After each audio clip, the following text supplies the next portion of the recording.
প্রিয় শিক্ষার্থী, আশা করি তোমরা ভালো আছো। আসসালামু আলাইকুম। বিসমিল্লাহির রহমানির রহিম। কারিগরি শিক্ষা অধিদপ্তরের তত্ত্বাবধানে পরিচালিত ফেসবুক লাইভ ক্লাসে স্বাগত। এই ক্লাসগুলো আমরা onlinetivet.com facebook.com/onlinetivet-এ দেখতে পাবো।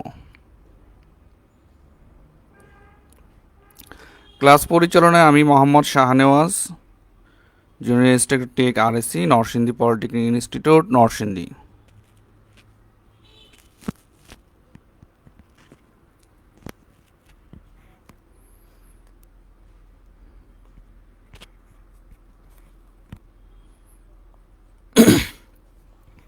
আজকে আমাদের অধ্যায় ষষ্ঠ পড়ব। আমরা রেফ্রিজারেন্ট সম্বন্ধে আমরা আজকে পড়ব ইনশাআল্লাহ। আজকের আলোচ্য বিষয় mention the physical properties of an ideal refrigerant, অর্থাৎ আইডিয়াল রেফ্রিজারেন্ট আদর্শ রেফ্রিজারেন্টের ভৌত গুণাবলী বর্ণনা করো। মেনশন দ্য কেমিক্যাল প্রপার্টিস বর্ণনা করো আদর্শ রেফ্রিজারেন্টের। থার্মোডাইনামিক্স প্রপার্টিস বর্ণনা করো আদর্শ রেফ্রিজারেন্টের। তারপরে বলছে মেনশন দ্য ক্লাসিফিকেশন অফ রেফ্রিজারেন্টের শ্রেণীবিন্যাস করো। ডিসক্রাইব দ্য হাইড্রোকার্বন রেফ্রিজারেন্ট বর্ণনা করো। Describe the properties of refrigerant halocarbon 134, zeotropic 400A, 416A, azeotropic refrigerant 500, 507, হাইড্রোকার্বন রেফ্রিজারেন্ট 8, 290, 600, 600A, AC blend inorganic refrigerant R 717, R 718, 728, 729, 740 এবং R 69 S. Describe the designation system of refrigerant, অর্থাৎ refrigerant নাম্বারিংকরণ পদ্ধতিটা বর্ণনা করতে হবে। Mention the application of commonly used refrigerant, যে সকল রেফ্রিজারেন্ট বেশিরভাগ ব্যবহৃত হয় সেগুলি বর্ণনা করব। তারপর বলছে যে রেফ্রিজারেন্টের condensing pressure, evaporator temperature, boiling point এবং ক্রিটিক্যাল টেম্পারেচার, স্পেসিফিক ভলিউম, এগুলি সম্বন্ধে এগুলির প্রভাব সম্পর্কে বর্ণনা করতে বলছে। Mention the colour code of different refrigerant সিলিন্ডারের কালার কোড বর্ণনা করতে বলছে। আর সিলিন্ডার কীভাবে হ্যান্ডলিং করা লাগে সেই বিষয়ে বর্ণনা করতে বলছে। আর safety requirement when handling and working with refrigerant, অর্থাৎ যখন আমরা রেফ্রিজারেন্ট নিয়ে কাজ করব, সিলিন্ডার নিয়ে কাজ করব, তখন কি কি সাবধানতা অবলম্বন করতে হবে সেগুলো আজকে আমরা এগুলি শিখব ইনশাল্লাহ। সরি। তাহলে আমরা জেনে নিচ্ছি হিমায়ক কি। হিমায়ক হচ্ছে এক ধরনের প্রবাহী যা নিম্ন তাপমাত্রায় বাষ্পীভূত হয় এবং বাষ্পীভূত হওয়ার সময় কোনো বস্তু বা স্থান হতে তাপ গ্রহণ করে। সেই তাপ হিমায়ন চক্রের মাধ্যমে কন্ডেন্সারের সাহায্যে বাইরে অপসারণ করে। তাহলে হিমায়ক হচ্ছে এক ধরনের প্রবাহী যা নিম্ন তাপমাত্রায় বাষ্পীভূত হয়। এই বাষ্পীভূত হওয়ার সময় সে কী করে, কোনো বস্তু বা স্থান হতে তাপ গ্রহণ করে, আর এই তাপ হিমায়ন চক্রের মাধ্যমে কন্ডেন্সারের সাহায্যে বাইরে অপসারণ করে। একটি আদর্শ হিমায়কের ভৌত গুণাবলী। আদর্শ হিমায়কের ভৌত গুণাবলী ফিজিক্যাল প্রপার্টিস, যেটা 1 নম্বর ক্ষয়কারক নয়। আদর্শ রেফ্রিজারেন্ট কি ক্ষয়কারক হবে না, অর্থাৎ এটা ক্ষয় করবে না, কোনো মেটালকে ক্ষয় করবে না। সান্দ্রতা কম হওয়া উচিত, অর্থাৎ ভিসকোসিটি কম হবে যাতে সহজে পিচ্ছিলীকরণ কাজও চলে এবং কোনো ডিস্টারবেন্স না আসে। তাপ পরিবাহিতা বেশি হওয়া উচিত, অর্থাৎ হিট কন্ডাক্টিভিটি এটা বেশি হইতে হবে। লিকেজ টেন্ডেন্সি কম হওয়া উচিত। উচ্চ তাপমাত্রা ইলেকট্রিক রেজিস্ট্যান্স থাকা উচিত। এই ডাইইলেকট্রিক স্ট্রেংথ মানে অনেক ভোল্টেজও যাতে এটা ইলেকট্রিসিটি পরিবহন না করে। ব্যয় কম হওয়া উচিত। এই জিনিসগুলো হচ্ছে ভৌত গুণাবলী। আদর্শ হিমায়কের রাসায়নিক গুণাবলী, রেফ্রিজারেন্ট দাহ্য হবে না, মানে এটা ফ্লেমেবল হবে না, আগুন ধরবে না আর কি। বিষাক্ত হওয়া উচিত নয়। পানির সাথে অদ্রবণীয় তেলের সাথে হিমায়ক সহজে মিশে যাওয়া উচিত নয়, তেলের সাথে বিক্রিয়া ঘটবে না। আদর্শ হিমায়কে থার্মোডাইনামিক্স গুণাবলী, এটার থার্মোডাইনামিক্স প্রপার্টিস: নিচু ফুটন্ত তাপমাত্রা অর্থাৎ বয়লিং পয়েন্ট হবে নিচু, নিচু ঘনীভবন কন্ডেন্সিং প্রেশার হবে, নিচু আপেক্ষিক আয়তন হবে, উচ্চ সুপ্ততাপ এবং উচ্চ সংকট তাপ ও চাপ হবে। ফ্রিজিং তাপমাত্রা কুলিং কয়েলের তাপমাত্রা থেকে অনেক কম হবে, অর্থাৎ যে তাপমাত্রায় জমাট বাঁধবে তার সেই টেম্পারেচারের চেয়ে অনেক কম ফ্রিজিং তাপমাত্রা, কুলিং কয়েলের যে তাপমাত্রা তার চেয়ে অনেক কম হবে। বায়ুমণ্ডলের চাপ থেকে ইভাপোরেটর কন্ডেন্সারের চাপ বেশি হওয়া উচিত। ঠিক আছে। হিমায়কের শ্রেণী বিভাগ। হিমায়ক আমরা এখানে হিমায়ককে দুই ভাগে ভাগ করা হয়েছে, একটা হলো প্রাইমারি, একটা হচ্ছে সেকেন্ডারি। প্রাইমারি হিমায়ককে আবার কতগুলি ভাগে ভাগ করা হয়েছে এটা আমরা দেখি। প্রাইমারি হিমায়ককে আবার ভাগ করা হয়েছে হ্যালোকার্বন, অ্যাজিওট্রপিক, হাইড্রোকার্বন, অসম্পৃক্ত হাইড্রোকার্বন, অজৈব যৌগ আর জিওট্রপিক রেফ্রিজারেন্ট। অর্থাৎ প্রাইমারি রেফ্রিজারেন্ট এই কয়টা ভাগে ভাগ করা হয়েছে। তারপরে আবার প্রাইমারি হিমায়ক রাসায়নিক সংকেতের ভিত্তিতে এখানে 4 ভাগে ভাগ করা হয়েছে। দেখি CFC, HCFC, HFC, HC refrigerant. ঠিক আছে। হ্যালোকার্বন রেফ্রিজারেন্ট। হ্যালোকার্বন রেফ্রিজারেন্ট তো ক্লোরিন, ফ্লোরিন, ব্রোমিন এগুলো নিয়ে যেই সকল রেফ্রিজারেন্ট তৈরি হয় সেগুলো হচ্ছে হ্যালোকার্বন। হ্যালোকার্বনের আরও কিছু ট্রেড নাম আছে, যেমন জেনেট্রন, আইসেট্রন, হ্যাঁ, এগুলো হচ্ছে হ্যালোকার্বনের ট্রেড নাম। এগুলির নামেও এই রেফ্রিজারেন্টগুলি বিক্রি হয়। তো এখানে যেই রেফ্রিজারেন্টগুলি দেওয়া হয়েছে যেমন R11 হচ্ছে ট্রাইক্লোরো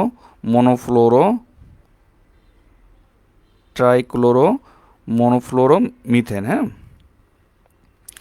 তাহলে এটার রাসায়নিক সংকেত CCl3F। ঠিক আছে। এটার স্ফুটনাঙ্ক হচ্ছে এটার 23.6 ডিগ্রি সেলসিয়াস, অর্থাৎ 23.6 ডিগ্রি সেলসিয়াসে এটা কি হবে? বাষ্পীভূত হবে। ঠিক আছে, এটা হচ্ছে R11। তারপরে R12 আছে, দেখো ডাইফ্লোরো মিথেন। এটা আর স্ফুটনাঙ্ক কেমিক্যাল রাসায়নিক সংকেত হচ্ছে CCl2F2 এবং স্ফুটনাঙ্ক হচ্ছে -29.8 ডিগ্রি সেলসিয়াস। যেমন R13 আছে, 13 স্ফুটনাঙ্ক হচ্ছে -81.4 ডিগ্রি সেলসিয়াস। এগুলির তোমাদের রাসায়নিক নামও জানতে হবে, রাসায়নিক সংকেতও জানতে হবে এবং বয়লিং পয়েন্টটাও জানতে হবে। বয়লিং পয়েন্টটা খুবই ইম্পর্টেন্ট, কারণ এই জিনিসটা আমাদের লাগে, কারণ আমরা কত নিম্ন তাপমাত্রা আনয়ন করব সেই হিসেবে এই রেফ্রিজারেন্টগুলি সিলেক্ট করতে হয়। তার জন্য এর বয়লিং পয়েন্টটা জানতে হয় আমাদের। ঠিক আছে। এখানে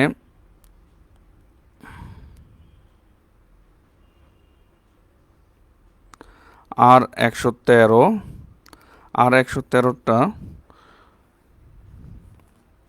একটু ভুল আছে মনে হয়, এটা 47 ডিগ্রি সেলসিয়াস লিখছে, এটা -47 হবে। আর R123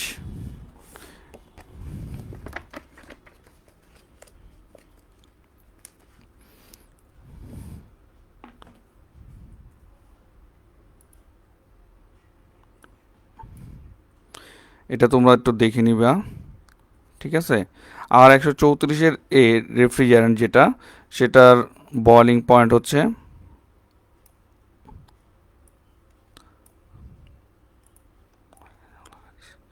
-26.2 ডিগ্রি সেলসিয়াস। R134-এর রেফ্রিজারেন্টটা। এরপর আসতেছে দেখো অ্যাজিওট্রপিক রেফ্রিজারেন্ট। অ্যাজিওট্রপিক রেফ্রিজারেন্ট এটা দুইটা হিমায়কের সংমিশ্রণে তৈরি করা হয়েছে। দেখো এখানে R500, 501, 500 সিরিয়ালের যেগুলো সেগুলো হচ্ছে দুইটা রেফ্রিজারেন্ট, যেমন R12 এবং 152A। এই দুইটা কত পার্সেন্টে মিশ্রণ করা হয়েছে? 73.8, 26.2 পার্সেন্ট, মোট হলো 100%। এই পার্সেন্টেজ অনুযায়ী মিক্সড করে এই রেফ্রিজারেন্টটা তৈরি করা হয়েছে এটাকে। আর 500 রেফ্রিজারেন্ট বলে। এটার স্ফুটনাঙ্ক হচ্ছে -33.3, এটা -33.3, -33.3 ডিগ্রি সেলসিয়াস। তারপরে দেখো আর 501 রেফ্রিজারেন্ট, 501-এরটা হচ্ছে স্ফুটনাঙ্ক -41.1 ডিগ্রি সেলসিয়াস। আর 502-এর -45.6 ডিগ্রি সেলসিয়াস। আর 503-এর -88 ডিগ্রি সেলসিয়াস। ঠিক আছে, এগুলো হচ্ছে অ্যাজিওট্রপিক রেফ্রিজারেন্ট। তারপরে দেখি হাইড্রোকার্বন, যেগুলিতে শুধুমাত্র হাইড্রোজেন এবং কার্বন নিয়ে গঠিত, সেগুলো হচ্ছে হাইড্রোকার্বন রেফ্রিজারেন্ট। যেমন এখানে দেওয়া আছে R50 মিথেন CH4, এটার স্ফুটনাঙ্ক -161.7 ডিগ্রি সেলসিয়াস। তারপরে ইথেন আছে 170, হ্যাঁ, CH3 এটা -88.6 ডিগ্রি সেলসিয়াস। তারপরে প্রোপেন আছে 290, CH3 এটা হলো -42.3 ডিগ্রি সেলসিয়াস। তারপরে আছে বিউটেন C4H10, এটা হচ্ছে -0.44 ডিগ্রি সেলসিয়াস। তারপরে দেখো আইসোবিউটেন 600A আছে C4H10, -11.78 ডিগ্রি সেলসিয়াস। ঠিক আছে, এরপর আছে অসম্পৃক্ত হাইড্রোকার্বন। অসম্পৃক্ত হাইড্রোকার্বনের রেফ্রিজারেন্ট দেখো এখানে 1100, আর 1120, আর 1130, আর 1140, আর 1150। এটা তোমরা স্ফুটনাঙ্কগুলো তোমরা থেকে নেট থেকে বের করে নিবা। হ্যাঁ, ঠিক আছে, এটা তোমাদের কাজ রইল। তারপরে দেখো এখানে অজৈব যৌগ রেফ্রিজারেন্ট। অজৈব যৌগ রেফ্রিজারেন্ট হচ্ছে যেমন অ্যামোনিয়া আর 717। অজৈব যৌগ বলতে যেগুলির মধ্যে কার্বন নাই, সেগুলো হচ্ছে অজৈব যৌগ। কার্বনের যৌগগুলিকে বলা হয় জৈব যৌগ, আর কার্বনের যৌগ ছাড়া সেগুলোকে বলা হয় অজৈব যৌগ রেফ্রিজারেন্ট। তাহলে কার্বন নাই যেমন অ্যামোনিয়া, হ্যাঁ, অ্যামোনিয়া আছে NH3, এটার -33.3 ডিগ্রি সেলসিয়াসে এটা স্ফুটনাঙ্ক।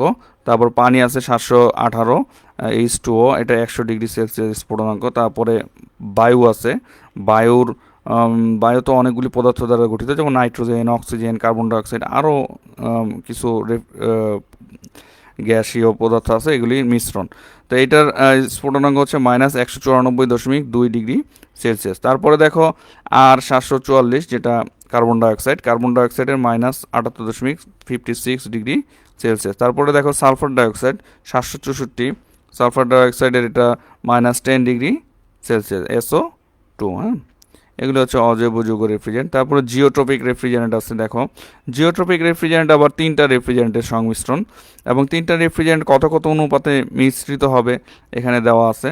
যেমন এখানে R404-এর লেখা আছে R125, R143 এবং R134-এর এগুলির এই 3টা রেফ্রিজারেন্টের মিশ্রণ। এই 3টা রেফ্রিজারেন্ট দেখো কত 44, 52, 4, এই পার্সেন্টেজ অনুযায়ী তারা কি হবে মিক্সড করে এই রেফ্রিজারেন্টটা তৈরি করা হয়। তাই এই রেফ্রিজারেন্টের বয়লিং পয়েন্ট হচ্ছে -46.2 ডিগ্রি সেলসিয়াস। তেমনি R406 3টা রেফ্রিজারেন্টের মিশ্রণ, এটার স্ফুটনাঙ্ক -32 ডিগ্রি সেলসিয়াস। তারপর 407 আছে, এটা -47। তারপর 407-এর আছে, 407-এর C আছে, দেখো -45 ডিগ্রি সেলসিয়াস। হ্যাঁ, এরকম।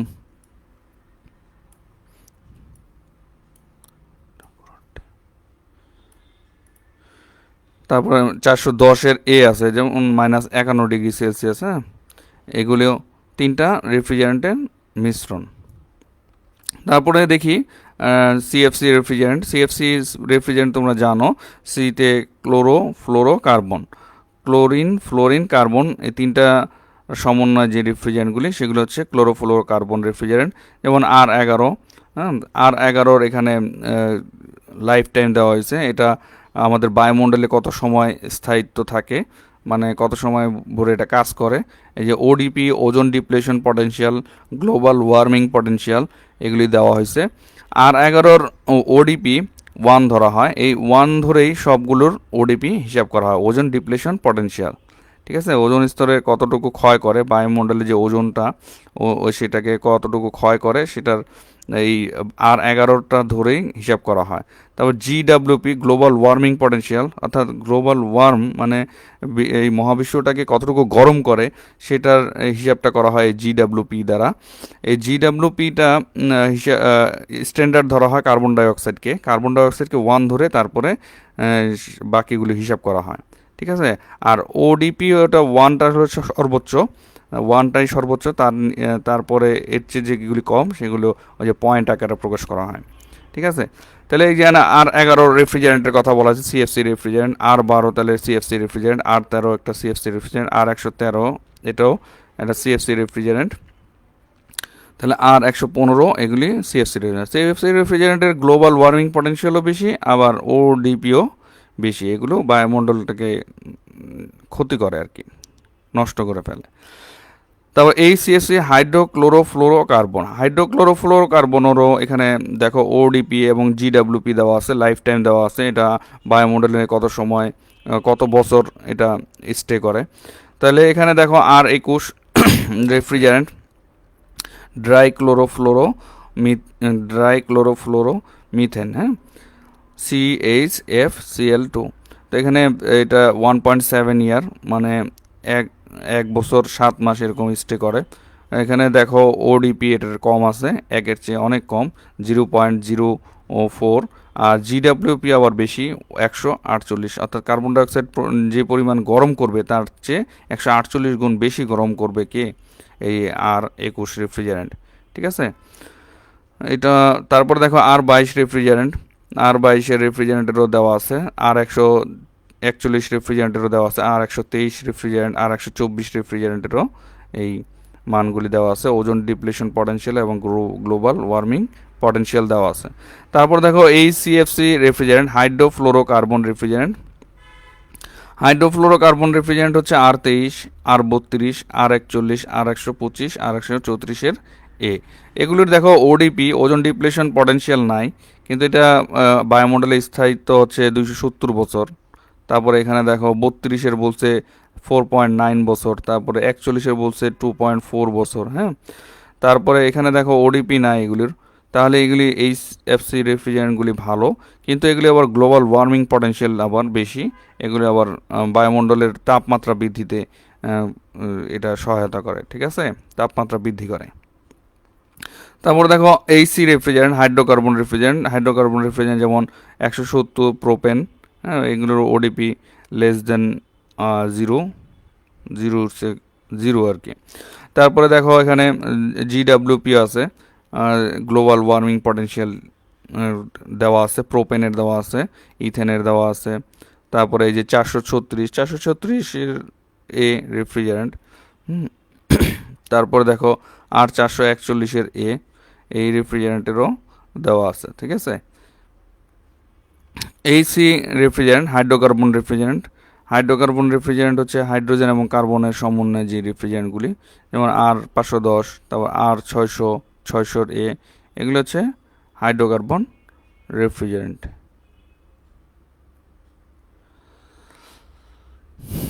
তারপর সেকেন্ডারি রেফ্রিজারেন্ট বলতে আমরা কি বুঝি? সেকেন্ডারি রেফ্রিজারেন্ট এতক্ষণ আমরা যেগুলি পড়ছি সবগুলি কি প্রাইমারি রেফ্রিজারেন্ট। সেকেন্ডারি রেফ্রিজারেন্ট যেমন পানি একটা হিমায়ক, এটা হচ্ছে সেকেন্ডারি হিমায়ক। এটা 100 পানি, যেখানে যেমন আমার চিল্ড ওয়াটার চিলার সিস্টেমে পানি ব্যবহার করি, সেখানে পানি 100%ই থাকে, পানি সাথে অন্য কোনো অপদ্রব্য থাকে না বা অন্য কোনো কেমিক্যাল মিক্সড থাকে না। হিমায়ঙ্ক এটার হচ্ছে 0 ডিগ্রি সেলসিয়াসে এটা ফ্রিজ হয়। ঠিক আছে, মানে হিমাঙ্ক মানে এটা জমাট বাঁধে। এটার ব্যবহার ক্ষেত্র এটা দেখি সেন্ট্রাল এসি ও ওয়াটার চিলার তে ব্যবহৃত হয়। ঠিক আছে, ওয়াটার চিলার, সেন্ট্রাল এসি এগুলিতে এই পানি সেকেন্ডারি হিমায়ক ব্যবহৃত হয়। তারপরে পানিটা ব্যবহৃত হয় কন্ডেন্সারকে ঠান্ডা করার ক্ষেত্রে, কুলিং টাওয়ারেও পানি ব্যবহৃত হয়, তাই না? তারপরে দেখো সোডিয়াম ক্লোরাইড দ্রবণ NaCl, যেটা সোডিয়াম ক্লোরাইড এটার মিশ্রণ অনুপাত 23%, অর্থাৎ পানির সাথে যেটা এটা মিক্সড হবে 23% কি থাকবে, সোডিয়াম ক্লোরাইড থাকবে। তো এটার সোডিয়াম ক্লোরাইড মিশ্রণ লবণ মিশ্রণের ফলে এটার হিমাঙ্ক ফ্রিজিং পয়েন্টটা আরও কমে আসবে, সেটা -20 ডিগ্রি সেলসিয়াস চলে আসবে। এই দ্রবণটা এটাকে আবার ব্রাইন ওয়াটারও বলে, হ্যাঁ, লবণ এবং পানির মিশ্রণ। এটা হিমাঙ্কটা হবে -20 ডিগ্রি সেলসিয়াস। এটা আবার বরফ কল এবং ফুড প্রসেসিং ব্যবহৃত হয় এই সেকেন্ডারি হিমায়কটা। তারপর ক্যালসিয়াম ক্লোরাইড, এটাও একটা লবণ, ক্যালসিয়াম ক্লোরাইড এবং পানি। এই ক্যালসিয়াম ক্লোরাইডটা কত পার্সেন্ট হবে? ক্যালসিয়াম ক্লোরাইড হবে 30% হবে, আর বাকিটা হবে কি পানি। এটার মিশ্রণে হিমাঙ্ক মানে এটার ফ্রিজিং পয়েন্ট কত হবে? -55 ডিগ্রি সেলসিয়াস। তাহলে এই যে ক্যালসিয়াম ক্লোরাইডের দ্রবণটা দিয়ে কি করা যাবে? বরফ কলে ব্যবহার করা যাবে ব্রাইন ওয়াটার হিসেবে। আইসক্রিম ফ্যাক্টরিতে ব্যবহার করা যাবে ব্রাইন ওয়াটার হিসেবে, ঠিক আছে। এগুলো হচ্ছে কি সেকেন্ডারি হিমায়ক। তরল ইথিলিন গ্লাইকল, 60% মিশ্রণ থাকবে পানির সাথে। এটা -48.3 ডিগ্রি সেলসিয়াস তাপমাত্রায় এটা কি হবে? ফ্রিজ হবে, মানে বরফ হবে। এটা কেমিক্যাল প্লান্টে ব্যবহৃত হয়। এগুলো হচ্ছে কি সেকেন্ডারি হিমায়ক, ঠিক আছে। হিমায়কের ব্যবহারের প্রয়োগ ক্ষেত্রসমূহ, অর্থাৎ হিমায়কগুলো কোথায় ব্যবহৃত হয় আমরা এখানে দেখি। R12 যে জায়গায় ব্যবহৃত হতো, এখন সেসব জায়গায় 134 ব্যবহৃত হয়, যেহেতু R12 বন্ধ হয়ে গেছে। তো এটা কোন ধরনের কম্প্রেসরে ব্যবহৃত হয়? Reciprocating compressor, rotary compressor, centrifugal কম্প্রেসরে ব্যবহৃত হয়। এগুলির ব্যবহার ক্ষেত্রগুলি কোথায় আমরা একটু দেখি। আবাসিক শীতক, যেমন আমাদের বাসাবাড়িতে ফ্রিজে ব্যবহৃত হয়। Frozen food storage, ice cream cabinet, water cooler, dehumidifier, ice maker, ice cream factory, cone ice cream maker, walking cooler, display case, automobile, হ্যাঁ, গাড়িতেও ব্যবহৃত হয় 134। এসি প্লান্ট, এগুলিতে 134 ব্যবহৃত হবে। তারপরে দেখি R22 যেখানে ব্যবহৃত হতো, সেখানে এখন R22 ব্যবহৃত না হয়ে, কারণ এগুলি হচ্ছে R22 R12 এগুলি গ্লোবাল ওয়ার্মিং করে, মানে গ্লোবাল বায়ুমণ্ডলের তাপমাত্রা বৃদ্ধি করে এবং ওজোন স্তরের ক্ষতি করে। এইসব কারণে এই রেফ্রিজারেন্টগুলি এখন বাদ দেওয়া হয়েছে। তো আমরা এখানে দেখি R22 ব্যবহৃত, R22 পড়বে 407, 410, 32, 290। এখানে 32, 290 এই রেফ্রিজারেন্টগুলি কিন্তু ফ্লেমেবল রেফ্রিজারেন্ট। এগুলি এই ফ্লেমেবল রেফ্রিজারেন্টের কারণে কিন্তু যে দুর্ঘটনা বেশি হয়, যেমন যখন এটা লিক সারাইতে যায়, গ্যাস ঝালাই করতে যায়, তখন এই দুর্ঘটনাগুলি ঘটে, কারণ এগুলো হচ্ছে ফ্লেমেবল গ্যাস। এগুলি যদি যেসব এসিতে ব্যবহৃত হয় সেখানে বিস্ফোরণ ঘটে। তো এগুলি ইউজ করার সময় একটু সাবধানে ইউজ করতে হয়, একটু পর আমরা দেখব এটা সাবধানতা কি। রেসিপ্রোকেটিং, এগুলি ব্যবহৃত হয় রেসিপ্রোকেটিং কম্প্রেসরে, রোটারি কম্প্রেসরে, window AC, package type AC, split type AC, cold storage, water চিলারে এগুলি রেফ্রিজারেন্ট ব্যবহৃত হয়। R123 সেন্ট্রিফিউগাল কম্প্রেসর ব্যবহৃত হয়, এগুলি সেন্ট্রাল এসি প্লান্টে ব্যবহৃত হয়।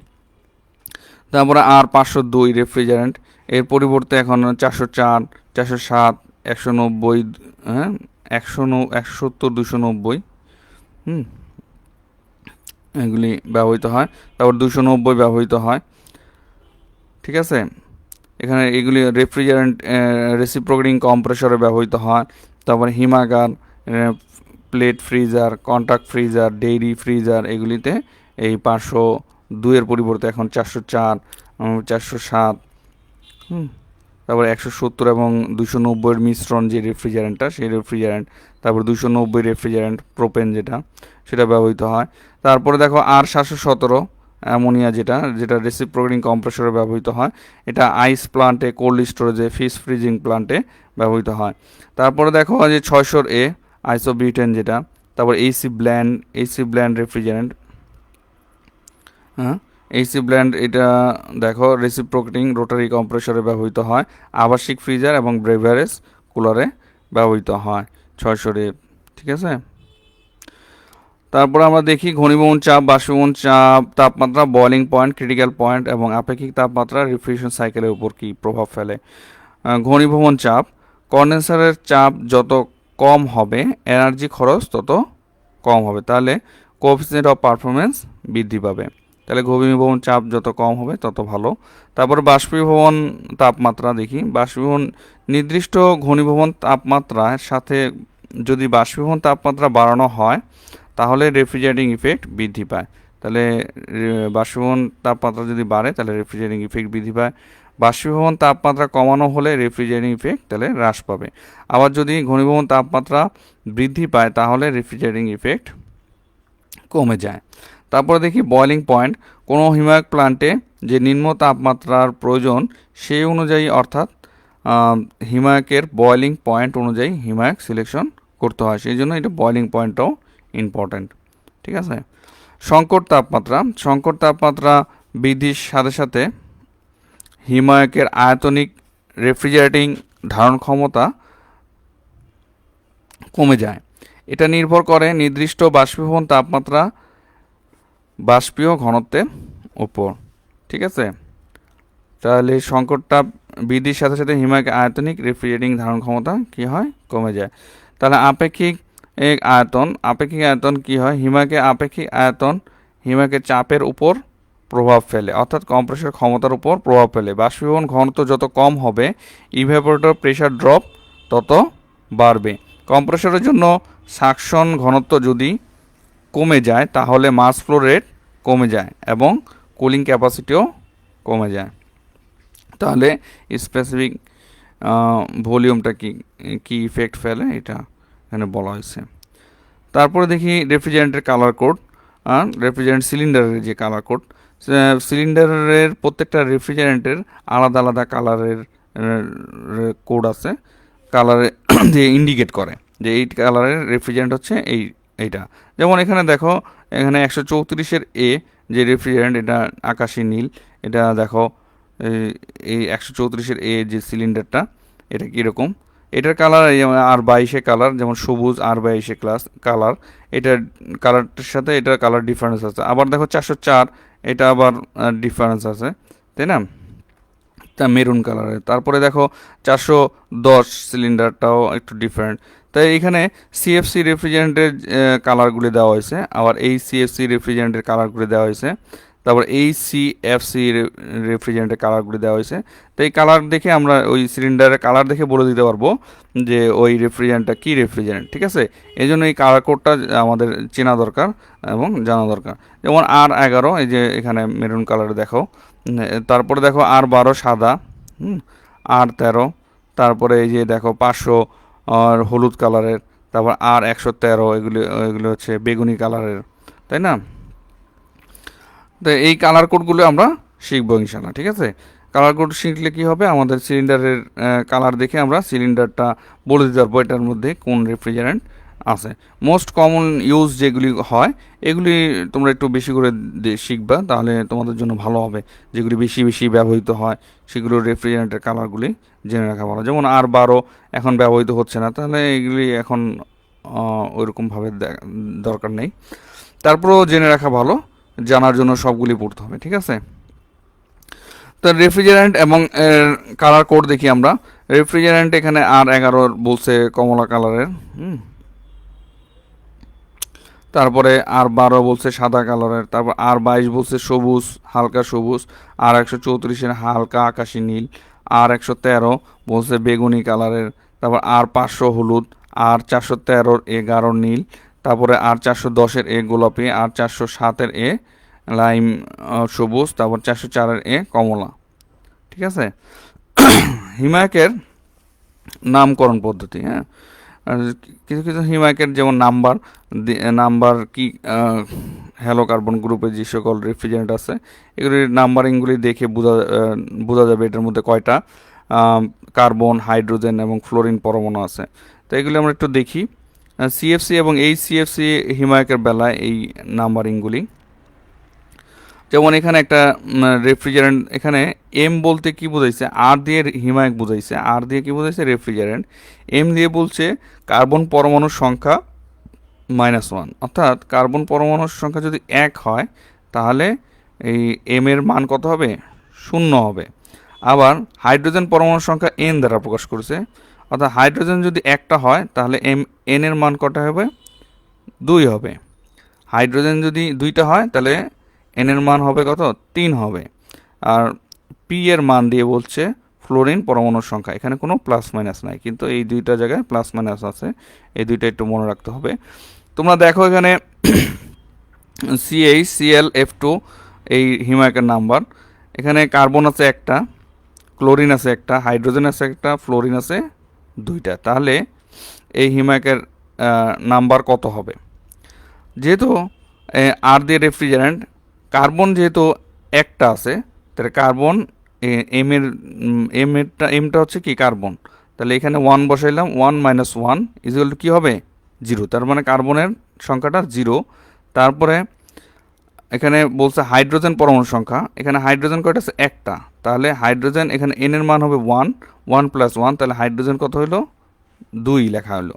তার মানে হাইড্রোজেন এখানে একটা, আর এই 0 দিয়ে বুঝবো আমরা এখানে কার্বন হচ্ছে একটা, ঠিক আছে। তারপরে ফ্লোরিন পরমাণু সংখ্যা, ফ্লোরিন কয়টা? 2টা আছে, তাহলে পি এর মান 2। তাহলে এই রেফ্রিজারেন্টের নাম্বারিং কত হলো? R022, অর্থাৎ আমরা এটা লিখতে পারি R22। তাহলে এটা হচ্ছে কি R22 রেফ্রিজারেন্ট, মোনোক্লোরো ডাইফ্লোরো মিথেন, ঠিক আছে। তারপরে দেখো C2H2F4 এই হিমায়কের নাম্বার এখানে দেওয়া হয়েছে। তাহলে এখানে কার্বন দেওয়া হয়েছে, দেখো কার্বন যেহেতু 2টা, তাহলে এখানে 2 লিখলে কার্বনের কত চলে আসছে? 1, ঠিক আছে। 2 মাইনাস 1 ইজিক্যাল টু 1। তারপর হাইড্রোজেন কয়টা? 2টা, তাহলে এখানে হাইড্রোজেন বলছে n+1, তাহলে হাইড্রোজেনের 2 + 1 ইজিক্যাল টু হাইড্রোজেন 3। তারপরের সংখ্যাটা হচ্ছে কি ফ্লোরিন, ফ্লোরিন কত লেখা আছে? 4টা, তাহলে ফ্লোরিন এখানে 4। তাহলে এই রেফ্রিজারেন্টের নাম্বারটা হচ্ছে কত? R134, ঠিক আছে। এই নাম্বারগুলি শুধুমাত্র এই সিএফসির বেলায় করা যাবে, অন্যগুলোর বেলায় করা যাবে না। তারপরে দেখি অজৈব যৌগ, যেগুলির সাথে কার্বন পরমাণু নাই, কার্বনের যৌগ না, সেগুলো হচ্ছে অজৈব যৌগ। কার্বনের যৌগ ছাড়া দেখি এখানে অ্যামোনিয়া NH3, এইগুলির নাম্বারিং কীভাবে করা হয়েছে। নাইট্রোজেনের ইলেকট্রন সংখ্যা হচ্ছে কত? পারমাণবিক সংখ্যা হচ্ছে এটার ইলেকট্রন সংখ্যা, এটার আণবিক ওজন হিসাব করা হয়। আণবিক ওজন হিসাব করা হয়, এটা নাইট্রোজেনের হচ্ছে 14 × 1 + 1 × 3, ঠিক আছে। আণবিক ওজন হচ্ছে 17 এটা, সেহেতু এটাকে 17 যেহেতু এটা 717 লেখা হয়েছে অজৈব যৌগ রেফ্রিজারেন্ট। যেমন পানি তোমরা জানো আণবিক ওজন হচ্ছে 18, যেমন 1 × 2, আর অক্সিজেনের ক্ষেত্রে হলো 16 × 1, এটা হচ্ছে যোগ করলে 18 হয়, 718। নাইট্রোজেনের ক্ষেত্রে নাইট্রোজেন গ্যাস, নাইট্রোজেন 14 × 2 এটা 28, 728। হ্যাঁ, তারপরে দেখা হয় যে কার্বন ডাইঅক্সাইডে হচ্ছে 44, তাহলে এটা 744। তারপর সালফার ডাইঅক্সাইডের হচ্ছে 764। তাহলে অজৈব যৌগগুলো এই যে 700 দিয়ে হিসাব করা, হ্যাঁ 700, তারপরে তার আণবিক ওজনটা লেখে। তারপরে হিমায়ক ব্যবহারের প্রয়োগ ক্ষেত্রসমূহ, এটা প্রয়োগ ক্ষেত্রসমূহ আমরা একটু আগে দেখেছি কোথায় কোথায় ব্যবহৃত হয়, ঠিক আছে। এই যে সিলিন্ডার, হিমায়ক যে ব্যবহৃত হয় দুই ধরনের সিলিন্ডার, একটা হচ্ছে স্টোরেজ সিলিন্ডার, একটা হচ্ছে সার্ভিস সিলিন্ডার। তোমরা স্টোরেজ সিলিন্ডারগুলি একটু বড় লম্বা হয়, যেমন এই যে এখানে চিত্রে দেখানো হয়েছে স্টোরেজ সিলিন্ডার লম্বা, গোল এবং বড় আকারে হয়। আর সার্ভিস সিলিন্ডারগুলি এই যে এইগুলো ছোট গোল আকারের, এই সিলিন্ডারগুলো হচ্ছে সার্ভিস সিলিন্ডার। দুই ধরনের সিলিন্ডার হয়। হিমায়ক সংরক্ষণ ও ব্যবহার বিধি। সিলিন্ডার হিমায়ক সম্পূর্ণ ভর্তি করা যাবে না, 20% খালি রাখলে ভালো হয়। সিলিন্ডার কখনোই সরাসরি তাপ প্রয়োগ করা যাবে না, রৌদ্রে সংরক্ষণ করা যাবে না, স্যাঁতসেঁতে জায়গায় সংরক্ষণ করা যাবে না, সিলিন্ডার ছুঁড়ে ফেলা যাবে না, সিলিন্ডারের সেফটি ভালভ ক্ষতিগ্রস্ত করা যাবে না। পরিবহন স্থানান্তর করার সময় নির্দিষ্ট নিয়মে করতে হবে, যাতে কোনো রকম দুর্ঘটনা না ঘটে। সিলিন্ডার ভালভ খোলার সময় আস্তে আস্তে খুলতে হবে। সিলিন্ডার থেকে হিমায়ক ব্যবহারের পরে ভালভ ভালোভাবে বন্ধ করতে হবে এবং ক্যাপ লাগিয়ে রাখতে হবে। সার্ভিস সিলিন্ডার সবসময় ব্যবহারের পরে খারাপভাবে দাঁড়া করিয়ে রাখতে হবে। ডিসপোজেবল সিলিন্ডার পুনঃব্যবহার করা যাবে না। প্রতিটি পৃথক হিমায়কের জন্য পৃথক সিলিন্ডার ব্যবহার করতে হবে এবং সিলিন্ডারের গায়ে হিমায়কের নাম লিখে রাখতে হবে। তা আজকে এই পর্যন্তই। এই ক্লাসটা পুনরায় দেখতে ভিজিট করো onlinetivet.com এই ওয়েবসাইটে। ধন্যবাদ সকলকে। আসসালামু আলাইকুম।